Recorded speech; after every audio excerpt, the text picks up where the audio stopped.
Hello guys, ഇന്ന് നമുക്കൊരു get ready with me നോക്കാം. ഇന്ന് രാവിലെ തന്നെയായിരുന്നു ക്ലാസ്. സോ അതിന് വേണ്ടിയിട്ട് വേഗം റെഡി ആവണം. ഞാൻ എണീച്ചപ്പം കുറച്ച് ലേറ്റ് ആയിപ്പോയി. അപ്പോൾ ആദ്യം തന്നെ നമ്മൾ ഡോട്ട് ആൻഡ് കീൻ്റെ മോയ്സ്ചറൈസർ വെച്ച് സ്റ്റാർട്ട് ചെയ്യും. അത് നല്ലോണം അപ്ലൈ അങ്ങ് ചെയ്ത് കൊടുക്കുക. ഇറ്റ്സ് റിഫ്രഷിങ് ആൻഡ് നല്ല മോയ്സ്ചറൈസ് ആയിട്ട് നിന്നോളൂ.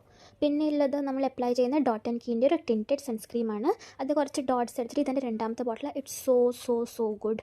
ആൻഡ് അത് കാരണം ഇത് കുറച്ച് ഇതാണ് ടിൻറ്റഡ് ആയതുകൊണ്ട് നമുക്ക് നല്ലോണം അതൊന്ന് ബ്ലെൻഡ് ചെയ്ത് കൊടുക്കണം. സോ നല്ല ഇതിൽ ഞാനിവിടെ വേഗം ചെയ്യുന്നത് കാരണം എനിക്ക് ക്ലാസ്സിൻ്റെ ടൈമായി. ഞാനിവിടെ ഹോസ്റ്റലിൽ നിൽക്കുന്നതുകൊണ്ട് എനിക്ക് ബസ് എന്തായാലും കറക്റ്റ് സമയത്തില്ല, പിന്നെ ഗ്യാപ്പായിട്ടാണ് ഉണ്ടാവുക. സോ അത് അപ്ലൈ ചെയ്ത് കഴിഞ്ഞിട്ട് ഞാനിവിടെ ഡാസിലറിൻ്റെ ലിപ്സ്റ്റിക്ക് ഞാൻ 2 ഷെയ്ഡ് മിക്സ് ആക്കിയിട്ടാണ് ചെയ്യുക. ആദ്യം ഫസ്റ്റ് ഷെയ്ഡ് കൊണ്ട് ഒരു ഔട്ട്ലൈൻ വരക്കും, പിന്നെ അത് കഴിഞ്ഞാൽ മറ്റേ ഡാസ്ലറിൻ്റെ ലിപ്സ്റ്റിക്ക് വെച്ചിട്ട് ഞാൻ അതിൻ്റെ ഫിൽ ഔട്ട് ചെയ്ത് കൊടുക്കും.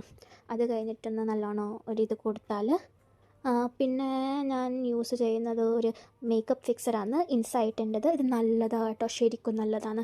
It's really great. എന്ന് വെച്ചാൽ മേക്കപ്പ് ഒരു 5 to 6 hours പിന്നെ അങ്ങനെ തന്നെ നിന്നോളൂ. ഒരു ഇതിൻ്റെ ആവശ്യമില്ല. അത് നല്ലോണം ഒന്ന് ബ്ലെൻഡും കൂടി ചെയ്ത് കൊടുത്താൽ ഇറ്റ്സ് സോ ഗുഡ്. അത് കഴിഞ്ഞാൽ പിന്നെ പെർഫ്യൂം ഞാൻ ഇവിടെ ഒരു സൺകിസ് എന്ന് പറഞ്ഞ ഒരു ഇതിൻ്റെ പെർഫ്യൂമാണ് യൂസ് ചെയ്യൽ. അത് ഞാനിവിടെ ബോഡിയിലും ക്ലോത്ത്സിലും യൂസ് ചെയ്ത് കൊടുക്കും. പിന്നെ